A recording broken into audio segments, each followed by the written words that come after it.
Now, this is the bonus section. I'm hoping I'll have time to get to this at both Wombat and Wildfire, but I can't promise that I will. So, first off, we're going to learn how to do a one-handed butterfly. I'm going to start with the assumption that everyone knows how to do a two-handed butterfly.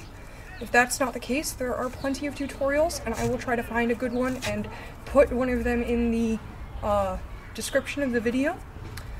So, we're doing a two-handed butterfly. And one of the things to keep in mind with a butterfly is it's always going straight up and down. Your hands are going between 12 and 6 on a clock while you're doing this, so it's just a up and down movement. I'm going to be in plane with the camera so it doesn't look weird. There we go. Now I'm gripping it at my point length knots on my Meteor because I have knots at that. Now I can scooch it down, change the length of the Meteor. So now I'm gripping at the center knot. And all I have to do is take one of my hands away, and we've got a one-handed butterfly. Now, the key to this is your hand is going to be coming up, and then twisting your wrist and going down. But it's going to be pull up, float down. Gravity will do all of the work going down. Pull up, float down. Pull up, float down. The faster you try to do it, the more out of control you're going to be. So it's just pull up, float down. And once you get a little bit of a hang of it, you can sort of open your hand.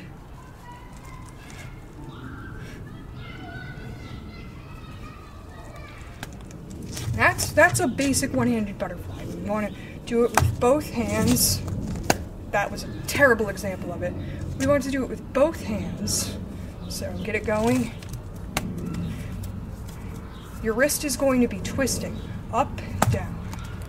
So, once we've got our basic one-handed butterfly, there's a few things we can do with this. If we just let it go on the upswing, just boop, it'll go up in the air and you might be able to catch it. The gentler you do that push, the lighter of a throw it'll be. So you can do like a little hop.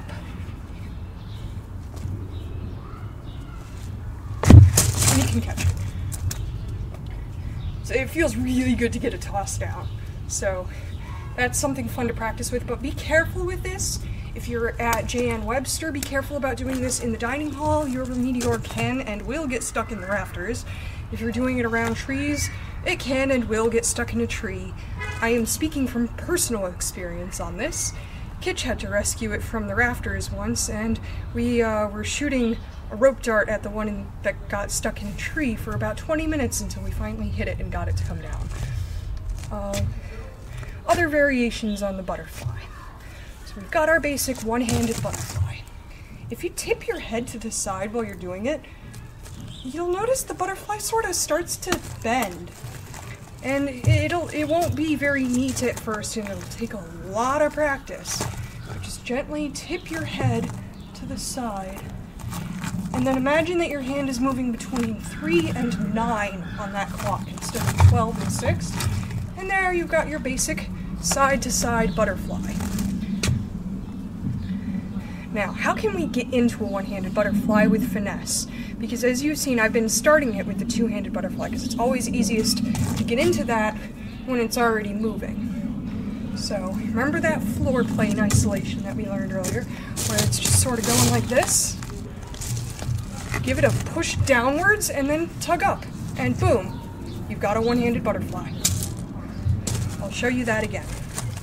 So, we're going to get into our nice floor plane isolation, get the heads as far apart as possible, push down and pull up.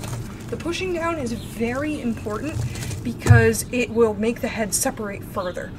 And you want the heads as far apart as possible when you're getting into the move, or it'll just hit you in the face. Also, you want to make sure that while it's going around in this floor plane isolation in front of you, you try to do it while they're actually like facing from side to side so that you get it in a proper wall plane in front of you. Which is easier said than done, and it requires some practice to get the timing. But that's just a fun way to get into the butterfly.